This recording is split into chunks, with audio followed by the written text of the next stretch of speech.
On June 21, 1952 at 10 a.m., a crowd gathered on the summit of Grandfather Mountain in North Carolina. The sky was clear. The temperature was cool at that altitude. Hugh Morton, the owner of the mountain, stood at the edge of a deep chasm. Behind him stretched a steel suspension bridge that no one had crossed yet. The bridge was 128 feet long and hung 400 feet above the valley floor. It swayed slightly in the wind. At 10:15 a.m., the first group of visitors stepped onto the bridge. It was the opening of the mile-high swinging bridge, an attraction that would draw millions of tourists over the next 70 years.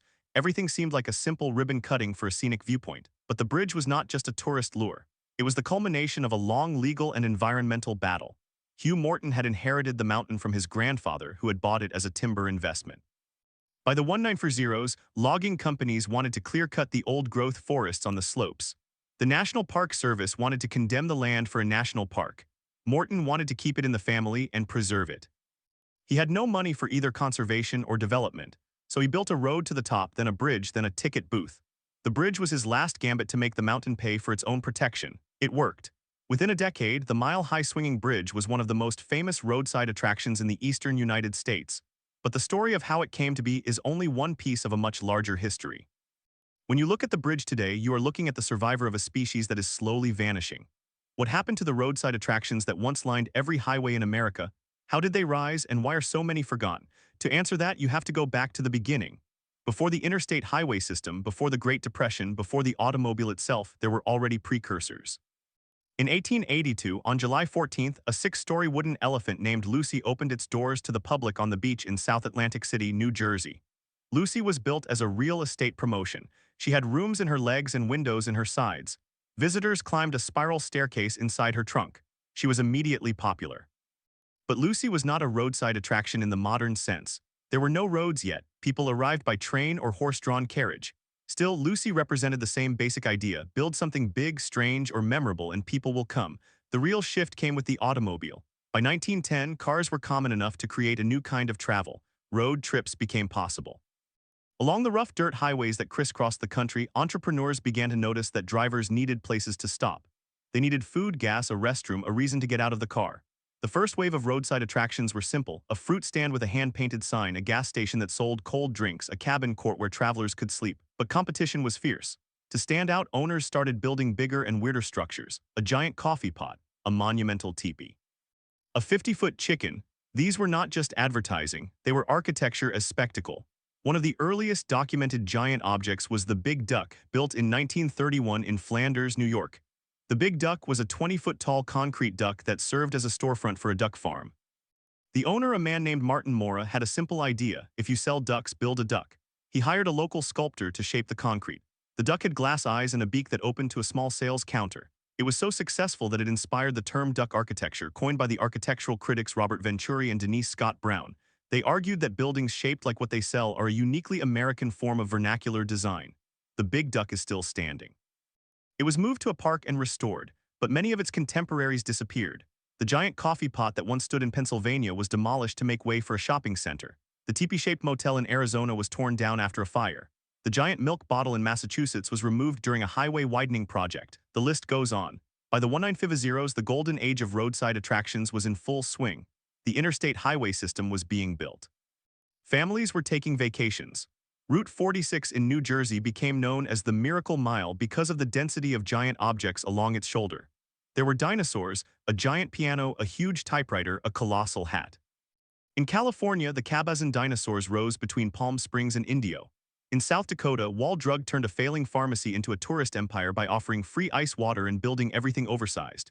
In Wisconsin, a farmer named Francis A. Johnson started winding a ball of twine in his barn.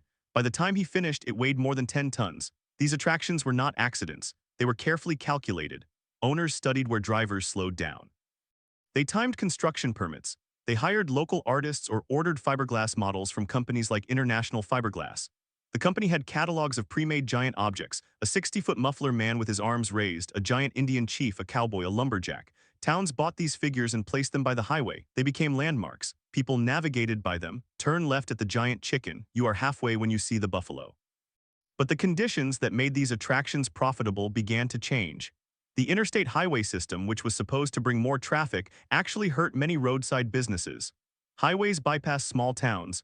Drivers no longer crawled through main streets. They flew past at 70 miles per hour with no reason to exit.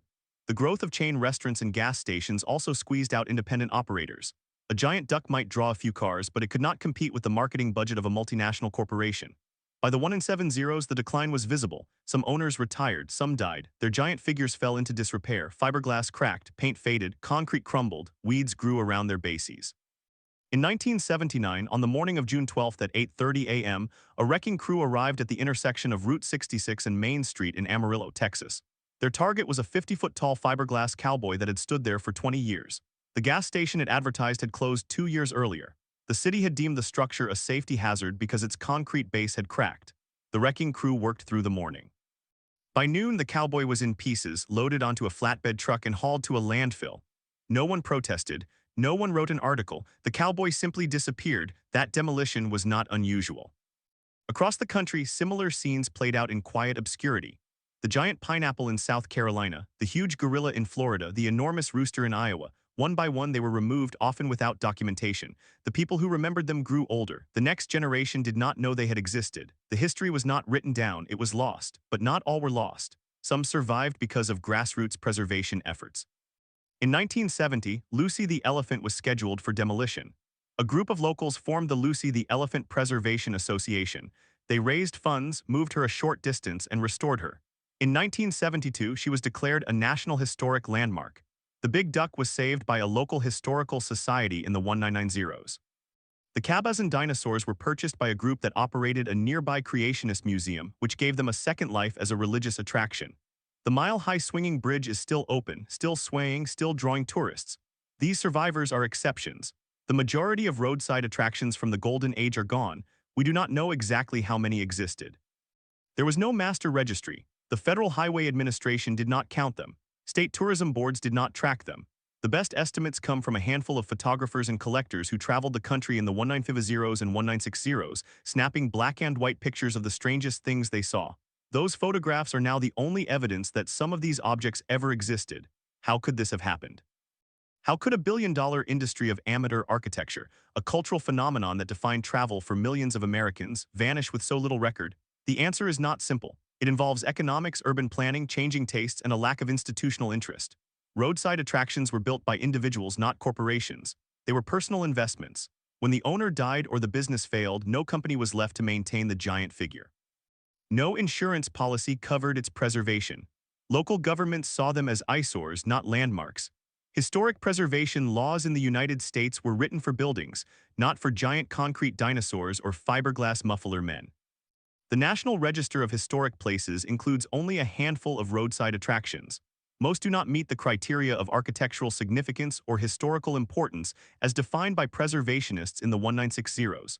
The forgotten history of roadside attractions in America is not just a story about giant objects. It is a story about how we remember and what we choose to forget. It is about the tension between commerce and art, between the temporary and the permanent, between the road itself and the things along it.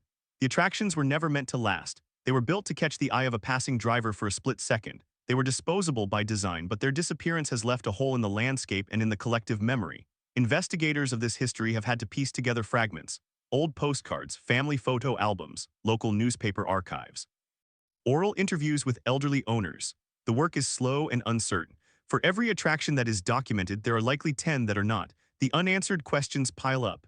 How many giant balls of twine were there? How many muffler men? How many giant animals?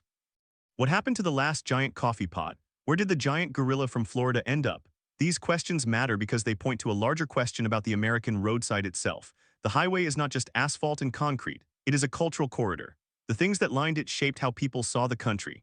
They told stories about local identity, regional pride, and the sheer audacity of building something that would make you stop. When you drive on an interstate today, the landscape is uniform. Gas stations, fast food outlets, chain motels. The signs are corporate, the colors are standardized. The experience is the same in Ohio as in Oregon. That is efficient, but it is also sterile. The roadside attractions were the opposite. They were unpredictable, they were handmade, they were often ridiculous, and that was the point. The mile-high swinging bridge is still there. It has survived because it is woven into the economy of the region. Grandfather Mountain is a state park now. The bridge is maintained. The crowds still come. But the bridge is a relic of a different era. Its construction in 1952 was a gamble. Its survival is a gift. For every bridge that remains, there are 100 other attractions that did not make it. That is the forgotten history, and it is worth remembering. On August 3, 1963 at 2 p.m. a flatbed truck pulled over on the shoulder of Highway 41 in Tampa, Florida. The driver and his assistant unloaded a 50-foot fiberglass cowboy from the back. They bolted his boots to a concrete base. They raised his arms. They painted his smile. By dusk, the giant was standing. He faced oncoming traffic. His name was Paul. He was part of a series of similar giants produced by a company in California. Paul welcomed tourists for 24 years, then the land was sold. In 1987, Paul was removed. His current location is unknown. Some say he was buried, others say he was melted down. No one really knows. On October 15, 2005, at 9 a.m., a crane arrived at a vacant lot near the intersection of Route 66 and Central Avenue in Albuquerque, New Mexico. Its target was a 30-foot-tall concrete sombrero that had marked the entrance to a Mexican restaurant called El Sombrero. The restaurant had closed in 1998. The sombrero had stood abandoned for 7 years, exposed to wind, rain, and graffiti. The city had ordered its removal after an inspection found cracks in the concrete base and loose rebar. By 11:30 a.m., the sombrero was reduced to rubble. A local blogger named Marcia Thompson captured the demolition with a handheld camera. She posted 3 photographs online that evening. Those images are now the only visual record of the structure. No museum contacted her. No historical society asked for prints. The sombrero was gone, and with it, a piece of Albuquerque's roadside identity. What happened to the concrete sombrero is a story that played out hundreds of times across the country. The sombrero was built in 1952 by Miguel Hernandez, a Mexican-American entrepreneur who had immigrated to the United States in the 1940s. He opened El Sombrero in 1951 and commissioned a local sculptor to create the giant hat as a way to attract drivers on Route 66. For 2 decades, the restaurant thrived. Hernandez became a minor celebrity in the neighborhood. Children posed for photographs in front of the sombrero. It was featured in a 1967 issue of National Geographic as an example of roadside whimsy. But in 1974, the construction of Interstate 40 bypassed Central Avenue. Traffic dropped by more than half. Hernandez kept the restaurant open until 1984, then passed it to his son, who struggled to keep it profitable. By 1998, the family sold the lot. The buyer planned to build a chain pharmacy. The sombrero was not part of the plan. Investigators of this history, amateur historians, photographers, and a handful of academics have spent decades trying to piece together the fates of such structures. Their work is slow and uncertain. For every attraction that is documented, there are likely 10 that are not. The unanswered questions pile up. How many giant sombreros were there? How many giant coffee pots? How many giant animals? What happened to the last giant gorilla from Florida? Where did the giant muffler man from Ohio end up? These questions matter because they point to a larger question about the American roadside itself. The highway is not just asphalt and concrete. It is a cultural corridor. The things that lined it shaped how people saw the country. They told stories about local identity, regional pride, and the sheer audacity of building something that would make you stop. The forces that erased these attractions were not random. They were systematic. The Interstate Highway System, authorized by the Federal Aid Highway Act of 1956, was the single most powerful driver of roadside decline. The system was designed to move traffic quickly between cities, not through them. It bypassed small towns and secondary roads. Drivers no longer crawled through main streets at 30 miles per hour where a giant dinosaur or a concrete sombrero could catch their eye. They flew past at 70 miles per hour on elevated interchanges. The roadside became a blur. The attractions were built for a slower, more curious mode of travel. That mode was disappearing. At the same time, the rise of chain restaurants and motels squeezed out independent operators. In the 1950s, a driver on Route 66 might see a dozen independent diners, each with its own unique architecture. By the 1970s, those same diners were competing with McDonald's, Holiday Inn, and Howard Johnson's. A giant duck might draw a few cars, but it could not compete with the marketing budget of a multinational corporation. The economics of the roadside shifted from local to national. The giant figures became liabilities, not assets. When an owner retired or died, the figure was often demolished because no one wanted to pay for its upkeep. Local governments saw them as safety hazards or eyesores. Historic preservation laws written for colonial houses and Victorian churches did not apply to concrete dinosaurs or fiberglass cows, but not all were lost. Some survived because of grassroots preservation efforts. In 1970, Lucy the Elephant in Margate, New Jersey was scheduled for demolition. A group of locals formed the Lucy the Elephant Preservation Association. They raised funds, moved her a short distance, and restored her. In 1972, she was declared a National Historic Landmark. The Big Duck in Flanders, New York, was saved by a local historical society in the 1990s after years of neglect. The Cabazon dinosaurs near Palm Springs, California, were purchased by a ministry that operated a nearby creationist museum, which gave them a second life as a religious attraction. The mile-high swinging bridge on Grandfather Mountain is still open, still swaying, still drawing tourists because it is woven into the economy of a state park. These survivors are exceptions. The majority of roadside attractions from the Golden Age are gone. We do not know exactly how many existed. There was no master registry. The Federal Highway Administration did not count them. State tourism boards did not track them. The best estimates come from a handful of photographers and collectors who traveled the country in the 1950s and 1960s, snapping black and white pictures of the strangest things they saw. Those photographs are now the only evidence that some of these objects ever existed. One of the most important of these photographers was John Margulies. From 1969 until his death in 2016, Margulies drove across the United States, documenting roadside architecture in color slides. He covered hundreds of thousands of miles. He photographed giant animals, oversized food items, whimsical buildings, and eccentric signs. His archive contains more than 60,000 images. Margulies did not just take pictures. He interviewed owners, collected postcards, and wrote books. He became the de facto historian of a disappearing world. In 2007, he donated his collection to the Library of Congress. That collection is now the most comprehensive record of American roadside attractions. Without it, we would know even less. Margulies often described his work as a rescue mission. He knew that what he photographed might not exist the next year. In a 1999 interview with the Smithsonian, he said, "I am not trying to preserve these things physically. I am trying to preserve the memory of them. The buildings themselves are ephemeral. They are built to be noticed, not to last, but the memory of them is worth keeping." His photographs are now the primary source for historians, documentary filmmakers, and anyone trying to understand the roadside culture of the mid-20th century. But even Margulies could not capture everything. He missed the concrete sombrero in Albuquerque. He missed Paul the cowboy in Tampa. He missed the giant pineapple in South Carolina. He missed the enormous rooster in Iowa. The list of what is lost is longer than the list of what is known. The forgotten history of roadside attractions is not just about the objects themselves. It is about the gaps in our collective memory. It is about the way a culture can forget its own popular art. How could this have happened? How could a billion-dollar industry of amateur architecture, a cultural phenomenon that defined travel for millions of Americans, vanish with so little record? The answer lies in the structure of the industry itself. Roadside attractions were built by individuals, not corporations. They were personal investments. When the owner died or the business failed, no company was left to maintain the giant figure. No insurance policy covered its preservation. Local governments had no incentive to protect them.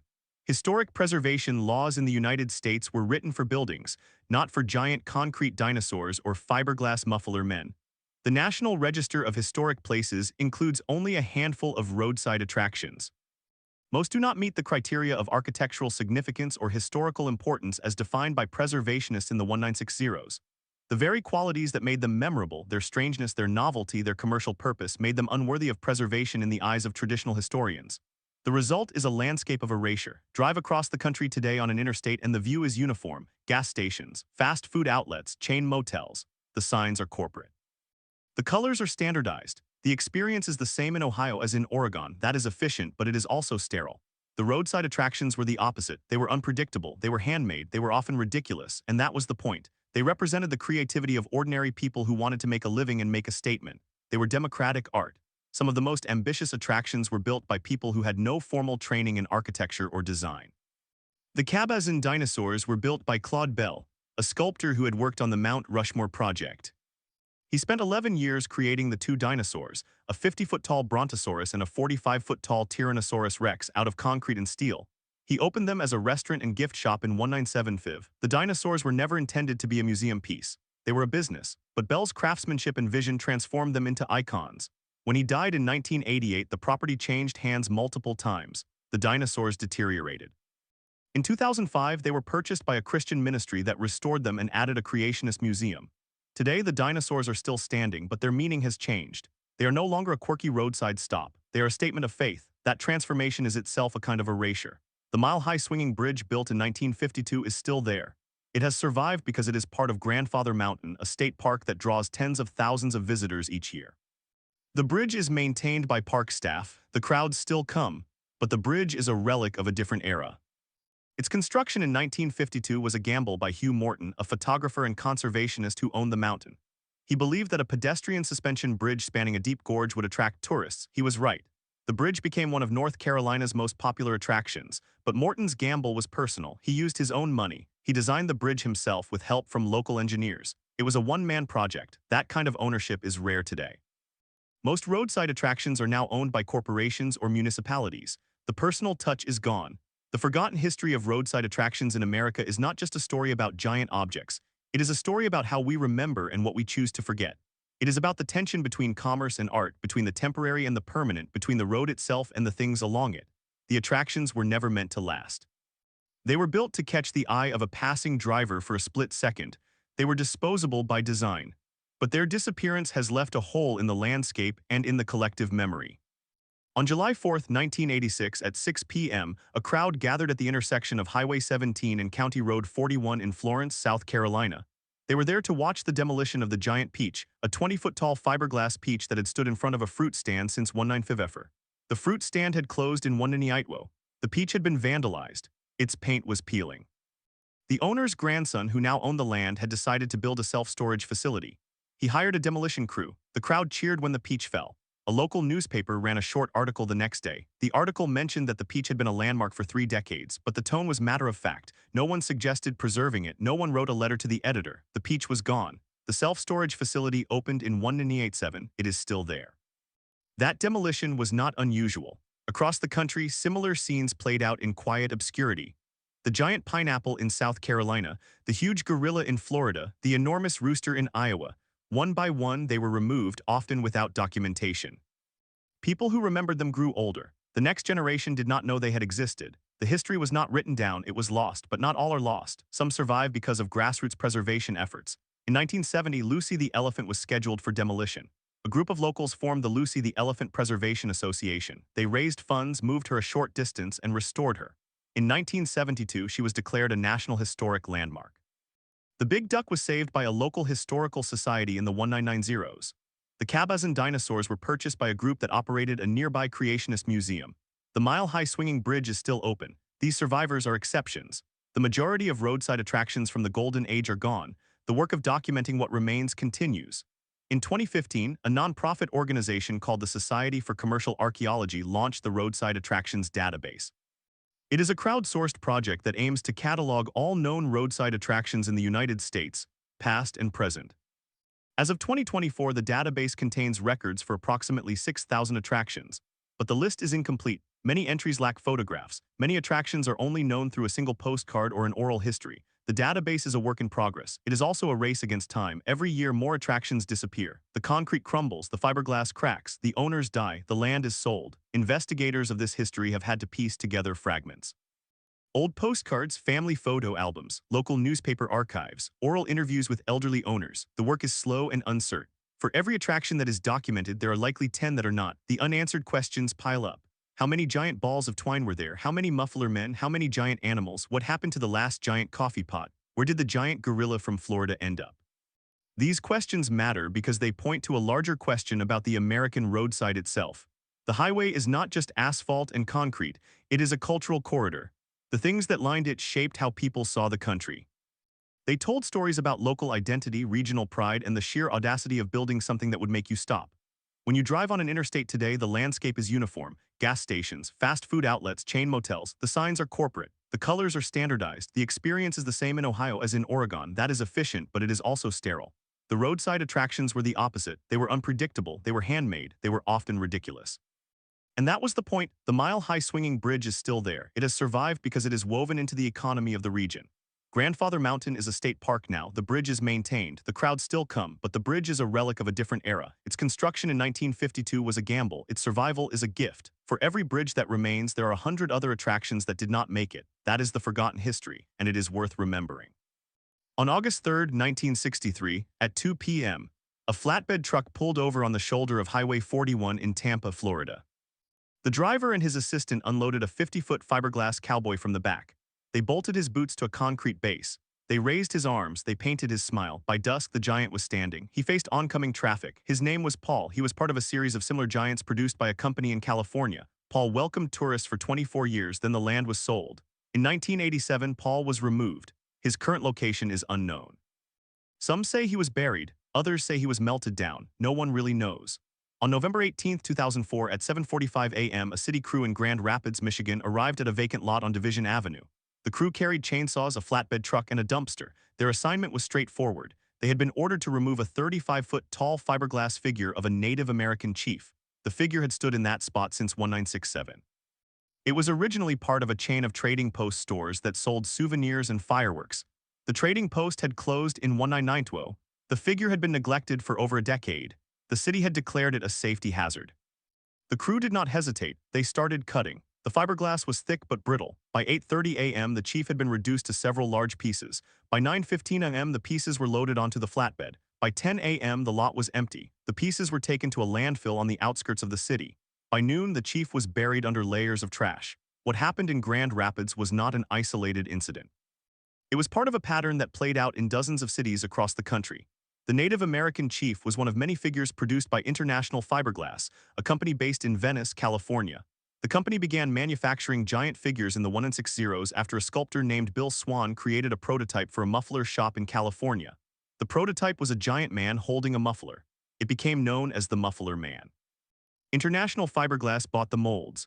They produced hundreds of copies. Some held mufflers, some held axes, some held arrows, some wore cowboy hats, some wore feathered headdresses. The figures were sold to gas stations, restaurants, trading posts, and motels. They became an iconic part of the American roadside. Between 1963 and 1975, International Fiberglass produced approximately 200 Muffler Man figures. The exact number is unknown.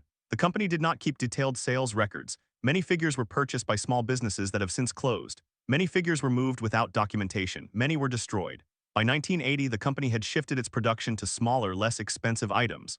The molds were sold or discarded. By 1990, International Fiberglass had gone out of business. The company left behind no inventory, no catalog, and no map of where the figures had been placed. The Muffler Men became orphans of the roadside.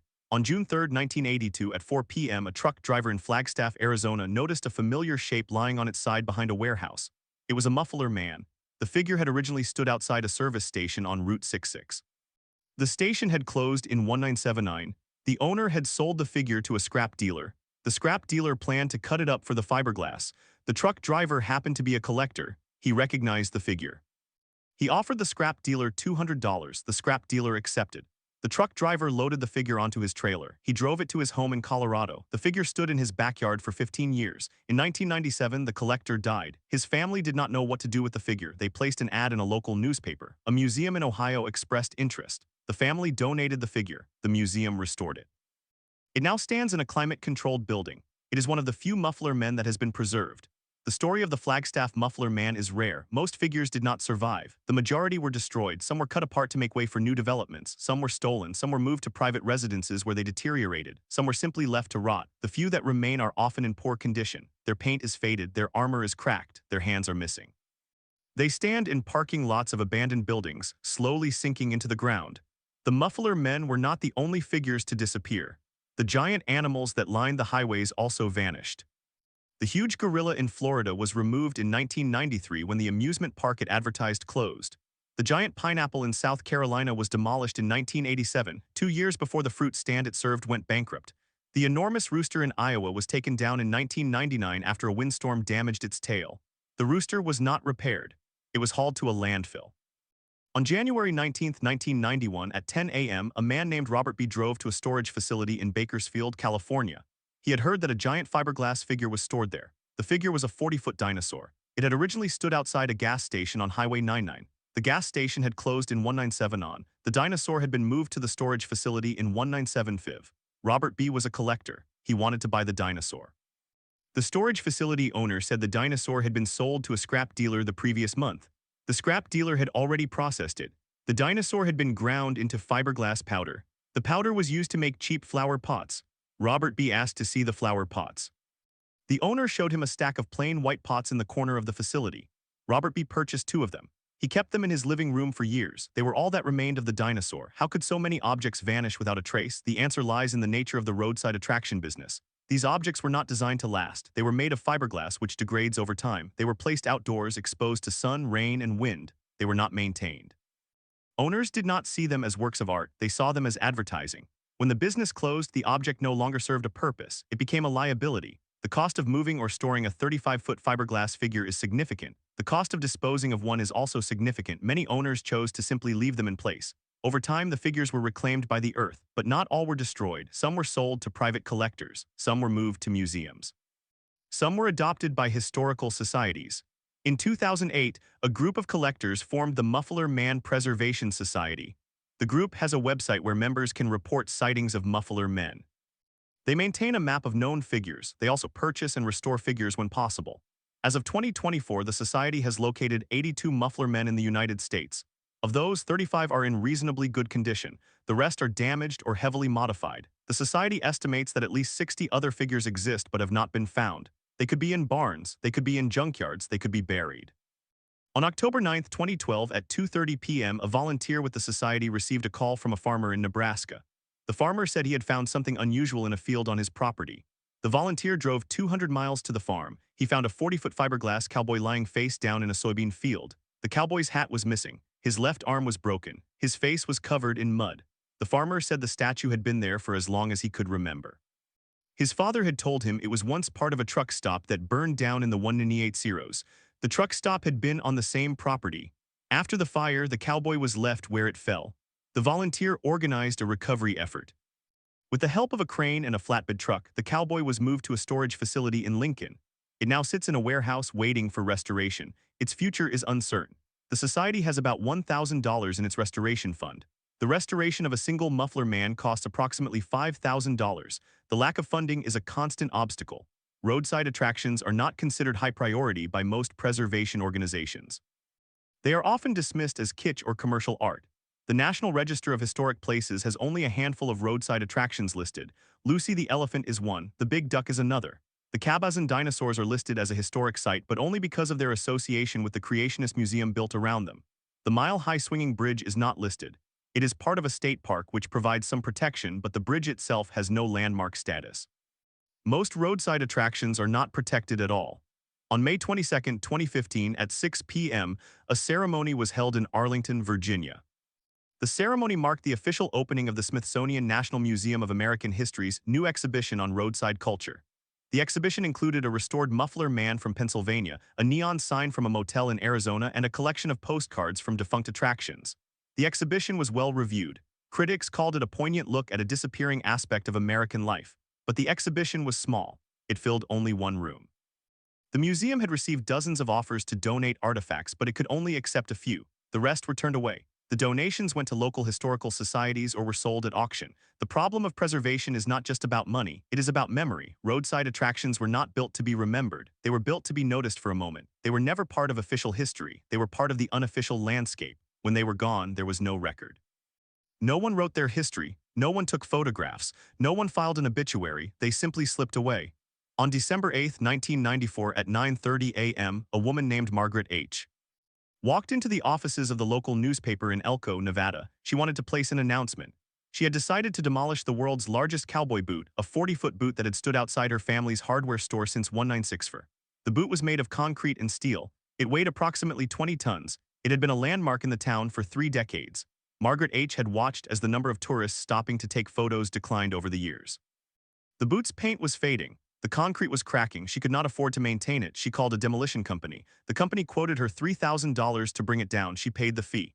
On December 15, 1994, at 10 a.m., the boot was imploded. The crowd that gathered was smaller than expected. About 50 people stood behind a police line. The boot fell in a cloud of dust. The debris was hauled away. The lot was paved over and turned into a parking lot.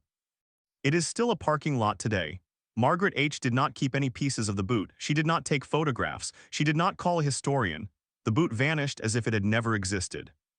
The only record of it is a postcard from the 1970s, currently held by a private collector in Oregon. The postcard shows the boot under a bright blue sky. The hardware store is in the background. The words "World's Largest Cowboy Boot" are printed in red letters at the bottom. The postcard is in excellent condition. It is the only known image of the boot. Without it, the boot would be completely forgotten. The oral history of roadside attractions is fragile. It relies on the memories of people who are growing older. The children who once begged their parents to stop at the giant gorilla are now in their 50s and 60s. The owners who built the attractions are mostly dead. The stories they carried have not been told. They are lost. In 2018, a team from the University of California, Davis, began a project to capture oral histories from former owners and employees of roadside attractions.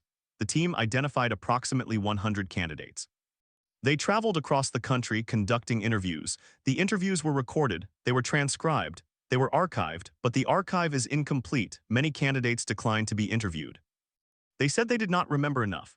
They said the subject was not important. They said it was too painful. Some had lost their businesses. Some had seen their family's legacy erased. They did not want to talk about it. One former owner, a man named Harold D., agreed to be interviewed in Tuzirunanin. He had owned a roadside attraction called Harold's Giant Ball of String in Kansas from 1971 to 1995. The ball of string weighed over 10,000 pounds. Harold D. had started it himself, wrapping string around a cardboard tube for years. He charged visitors $1 to see it. He later added a small museum of oddities. Harold D. was proud of the ball. He said it was the only thing he had ever built that mattered. In 1995, Harold D. suffered a stroke. He could no longer manage the business. His son sold the property. The ball of string was removed. Harold D. did not know where it went. He thought it might have been donated to a museum. He was not sure. The interviewer checked later. The ball of string was not donated. It was thrown away. The interview with Harold D. lasted for 2 hours. He told stories about the visitors he had met. He recalled a family from Germany who had driven 200 miles out of their way to see the ball. He recalled a woman who proposed to her boyfriend in front of it. He recalled a road trip group that sang songs around it. Then he stopped. He said he did not want to talk anymore. The interviewer thanked him. The recording ends with Harold D. saying, "That ball was my life. Now it is nothing." The history of roadside attractions is a history of things that were made and unmade. It is a history of people who attempted to create something memorable and succeeded for a while. It is also a history of forgetting. The act of building a giant object is an act of optimism. The act of tearing it down is a loss, but it is also a choice. Each demolition, each burial, each disintegration is a decision that the object no longer matters. The question for the present is more than 1 century after the golden age of roadside attractions began. The ones that remain are still standing, but they are fragile. The hope is that some will last long enough to be valued, not just as curiosities, but as records of a particular moment in American life when a man in his backyard or a woman in her store or a family on their farm could decide to build something that would make the world stop for a few seconds. That moment is gone. The attractions are going with it. But the desire to build them, the impulse to be seen, the willingness to try something absurd, that is still there. It just takes different forms now. It moves online, it appears on social media, it is scattered and fast and forgettable. The giant objects were slow and heavy and impossible to ignore. That is why they mattered, and that is why their loss is worth remembering. On September 15, 2010 at 8:30 a.m., a demolition crew arrived at a site along U.S. Route 54 in western Kansas. The site had once been a popular roadside attraction, the world's largest rolling pin. The rolling pin stood 60 feet long and weighed approximately 32 tons. It was built in 1972 by a local baker named Frank J. He had wanted to draw attention to his bakery on the highway. The rolling pin was made of steel and concrete, painted bright red with white handles. For nearly 40 years, it had been a landmark. Caravans of families stopped to photograph it. Local children climbed on it. Postcards were sold at the nearby gas station. But by 2010, the rolling pin had fallen into disrepair. The paint was chipped, the concrete was cracked, and the metal supports had rusted. Frank J. had died in 2003. His children had sold the property in 2008. The new owner, a farmer named Gerald T., wanted to use the land for crop storage. He had no interest in maintaining the rolling pin. He contacted a salvage company. The company quoted him $5,000 for removal. Gerald T. paid. At 9:15 a.m., the crew began cutting into the base of the sculpture. They used hydraulic shears and a crane. The rolling pin did not collapse easily. The steel reinforcement was still strong. The crew worked for 4 hours. By 1:30 p.m., the rolling pin was in pieces. The handles were separated from the barrel. The barrel was cut into 3 sections. The pieces were loaded onto flatbed trucks. By 3 p.m., the site was cleared. Gerald T. had ordered the debris to be taken to a landfill 50 miles away. The pieces were dumped and buried. No photographs were taken by the crew. No local historian was notified. The only record of the rolling pin was a set of postcards from the 180s held by a private collector in Colorado. What happened that day was not unusual. It was the routine destruction of a roadside attraction that had outlived its purpose. But the case of the world's largest rolling pin is worth examining because it illustrates the mechanics of how a piece of American roadside culture disappears. It was not destroyed by vandalism or natural disaster. It was removed by a landowner who had no legal obligation to preserve it. The rolling pin had no historic designation. It was not on the National Register of Historic Places. It was not protected by any local ordinance. It was simply private property. Gerald T. was within his rights to demolish it. Investigators later reviewed the decision. In 2011, a historian from the Kansas State Historical Society contacted Gerald T. to ask about the rolling pin. Gerald T. told him that he had not known it had any historical value. He said that no one had contacted him before the demolition. He said that local museums had not expressed interest. He said that the rolling pin was an eyesore and that it attracted vandals. He did not see why anyone would care. The historian recorded the conversation, but nothing could be done. The rolling pin was gone. How could this have happened? The answer lies in the legal and economic system that governs roadside attractions. Most attractions are not owned by municipalities or nonprofits. They are owned by private individuals or families. When the owner dies, the property is often sold. The new owner has no emotional connection to the attraction. The attraction becomes a liability. Insurance premiums rise because of the risk of injury or collapse. Property taxes are based on the land, not the attraction. The attraction itself adds no value. In fact, it often reduces the value because it occupies space that could be used for more productive purposes. The logical choice for the new owner is to remove it.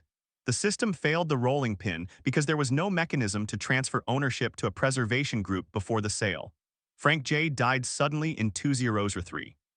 He had not made arrangements for the attraction's future. His children did not want to keep it. They sold the land quickly. The rolling pin was not included in the sale as a separate asset. It was considered part of the property. When Gerald T. took ownership, he acquired the right to demolish it. No preservation group had the funds or the time to negotiate a purchase before the demolition. The failure was not intentional, it was structural. The roadside attraction ecosystem depends on a single point of connection, the owner. When that connection is broken, the attraction is vulnerable. In the case of the rolling pin, the break happened when Frank J. died. But even if he had lived longer, the rolling pin faced another threat, changing highway patterns. In the 1990s, U.S. Route 54 was bypassed by a new interstate. Traffic on the old highway dropped by more than 60%. The bakery closed. The rolling pin became a relic of a road that no longer carried the volume of travelers. Its purpose was tied to the road. When the road changed, the attraction lost its reason to exist. Why does this event still matter? The rolling pin was not the largest or the most famous roadside attraction, but it was a representative example of a broader pattern. There were thousands of similar objects across America. Some were whimsical, some were absurd, but all were physical manifestations of the American impulse to stand out along the roadside. That impulse was a product of a specific economic era, the age of the automobile road trip, before interstates, before GPS, before digital marketing. The rolling pin was a billboard made three-dimensional. The human consequences of its loss are harder to measure, but they are real. The people who remembered the rolling pin, who had stopped there as children, who had taken photographs with it, who had told their own children about it, those people lost a point of reference. The rolling pin was a place in their memory. When it was gone, that place became unmoored. It became a story without a location. One woman, a former resident of the area, learned about the demolition in 2005. She had moved to Oregon years earlier. She said that she cried when she heard the news. She said that the rolling pin was the last thing she saw when she left Kansas. She said that without it, the highway looked empty. The investigation into the loss of roadside attractions often reveals a pattern of missed signals. There were warnings that the rolling pin was at risk. In 2005, a local newspaper ran an article about the declining condition of roadside attractions across the state. The article mentioned the rolling pin. It noted that the paint was peeling and that the structure had not been inspected in years. No preservation group responded. In 2007, a college student wrote a thesis on roadside attractions in Kansas.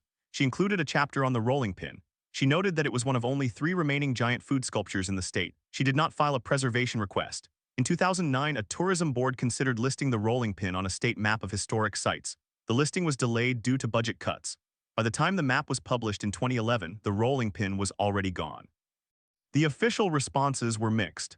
The Kansas State Historical Society issued a statement after the demolition, expressing regret. They said that they wished they had been notified. But they also admitted that they lacked the legal authority to prevent the demolition. The local county government had no zoning laws that protected roadside attractions. The state legislature had considered a bill in 2008 that would have provided tax incentives for preserving historic roadside structures. The bill died in committee. The system was designed to protect buildings, not sculptures. Roadside attractions fell into a legal gap. The unanswered question is whether anything could have been done differently. Some preservationists argue that a national registry specifically for roadside attractions should be created. Others say that the only viable solution is private ownership by collectors or museums. But the cost of maintaining a 60-foot concrete rolling pin is high. It requires painting, structural repairs, and liability insurance. Few museums have the budget for such a large object. The Smithsonian has only a limited number of large artifacts. The rest are left to local historical societies, which often lack resources. The rolling pin is not unique in its fate. Across the country, similar objects are being lost each year. Some are demolished. Some are allowed to decay, some are sold for scrap. The process is slow and quiet. Rarely does it make the news. Only when an object of exceptional fame disappears does anyone notice. The giant cowboy boot in Nevada was covered because a newspaper ran an announcement. The rolling pin in Kansas was not. It was simply gone. the loss of the world's largest rolling pin is a reminder that preservation is not a passive act. It requires active decision-making, funding, legal protection, and cultural awareness. It requires people to recognize that a giant rolling pin is worth saving. That recognition is not automatic, it has to be built. And it has to be built before the owner decides to call the demolition crew. At 8:30 a.m. on September 15, 2010, the demolition crew began. By 3 p.m., the rolling pin was gone. The site was scraped clean. Gerald T. planted wheat on the land the following spring. The wheat grew tall. There was no trace of the rolling pin. The highway remained empty. On June 2, 2014, a different giant landmark was quietly removed from the landscape of the American Midwest. It was the world's largest prairie dog, a 30-foot-tall fiberglass rodent that had stood for 30 years at the intersection of two state highways in western Kansas. The prairie dog had been built in 1984 by a local gas station owner named Harold D. as a way to draw tourists off the interstate. It had held a metal sign that read "World's Largest Prairie Dog, Free Admission, Come See." Over the decades, hundreds of thousands of people had stopped to take pictures with it. Children had climbed onto its base, couples had posed in front of its oversized head. The prairie dog had become a de facto community landmark, even appearing on postcards sold at the nearby truck stop. By 2012, Harold D. had retired, the gas station had closed, the land was sold to a developer who planned to build a storage facility. The prairie dog was not included in the sale as a separate asset. The developer had no interest in keeping it. He estimated that the cost of moving the structure would exceed $30,000. The fiberglass had begun to crack. The paint was fading. The developer told a local newspaper that the prairie dog was an eyesore and that it attracted vandals who graffitied its back legs. The newspaper printed a short article in April 2014. No preservation group responded. The local historical society did not have the funds to purchase or relocate the structure. The state tourism board said it was a private matter. On June 2, 2014, a construction crew arrived at dawn. They used a backhoe to lift the prairie dog off its concrete base. The fiberglass body was too fragile to be lifted in one piece. The crew used chainsaws to cut the structure into 6 sections. Each section was loaded onto a flatbed trailer. By noon, the prairie dog was gone. The base was broken up with a jackhammer. The debris was hauled to a municipal landfill outside town. The site was graded and paved within a week. The storage facility was built the following year. No marker or plaque was installed to indicate that the prairie dog had ever stood there. What happened was not a single decision, but a cascade of small, incremental failures. The first failure was the death of the original owner without a succession plan. Harold D. had not documented the prairie dog's provenance. He had not filed any paperwork that would classify it as a historic structure. He had not registered it with any private preservation database. When he retired, the prairie dog became an obstacle rather than an asset. The second failure was the lack of a legal framework. Kansas had no statute that protected large-scale roadside sculptures. The prairie dog was considered a sign, and signs were regulated by local ordinances that allowed removal at the property owner's discretion. The third failure was the absence of a preservation network. No local nonprofit existed to accept donations of large roadside objects. The nearest museum that could have accepted the prairie dog was over 200 miles away, and its director said the museum lacked both indoor and outdoor space for a 30-foot fiberglass rodent.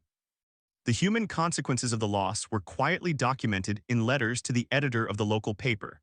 One resident wrote that the prairie dog had been a meeting point for generations of families. Another wrote that it was the only thing that distinguished the town from every other crossroads in the plains. A third resident, a woman in her 60s, said that she had gone to the site on the day of the demolition and watched from her car. She said that she had not cried, but that she felt as if something had been removed from the air itself. She said that the highway now looked like any other highway, flat and forgettable. The prairie dog's removal was followed by similar losses across the region. In 2015, the world's largest easel in Goodland, Kansas, was threatened with demolition after a disagreement between the city council and the owner of the property on which it stood. The easel was saved at the last minute by a crowdfunding campaign that raised $75,000 to purchase the land. But not every landmark found a patron. In 2016, the world's largest sundial in a small town in Nebraska was dismantled by a farmer who wanted to use the land for soybeans. In 2017, the world's largest ball of twine in Wisconsin was sold at auction to a private collector who later donated it to a museum, but only after months of uncertainty. The pattern is clear. The survival of a roadside attraction depends on a single point of connection, and that connection is fragile. At 10:15 a.m. on July 19, 2018, a third giant landmark met its end. It was the world's largest lighter, a 40-foot metal sculpture of a Zippo-style lighter located outside a souvenir shop in northern Indiana. The lighter had been built in 1995 by the shop's owner, who used it as a promotional gimmick. When the owner died in 2017, his son inherited the property.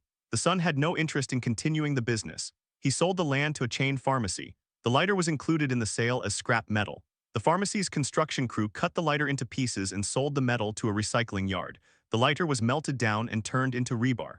The rebar was later used in the foundation of a parking lot. The investigation into the loss of roadside attractions reveals a system that values efficiency over memory. The cost of preserving an object is measured in dollars. The benefit is measured in cultural continuity, which is harder to quantify. Municipalities and states rarely allocate funding for the preservation of objects that are not officially designated as historic. The designation process is slow, bureaucratic, and requires documentation that many owners do not have. The result is that roadside attractions exist in a legal gray zone. They are too large to be easily moved, too specialized to be readily sold, and too culturally specific to be universally valued. The unanswered question is whether the loss of these objects matters in any tangible way. The answer is not simple. Americans have always been willing to discard the old to make way for the new.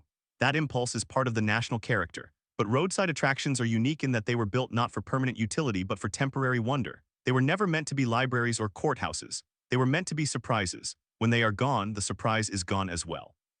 The highway becomes predictable. The road trip becomes just a route from point A to point B, stripped of the joy of the unexpected. The world becomes a smaller place, and that is a loss that cannot be measured in dollars or cubic feet of landfill. The rolling pin, the prairie dog, the lighter, the sundial, the twine ball, they are all part of a vanishing landscape. Every year more are removed. Every year fewer are built. The era of the giant object is ending, not because people no longer enjoy them, but because the economic and legal systems that supported them have shifted. The highway itself has changed. The age of the road trip is being replaced by the age of the screen. And the landmarks that once dotted the roadside are being replaced by nothing at all.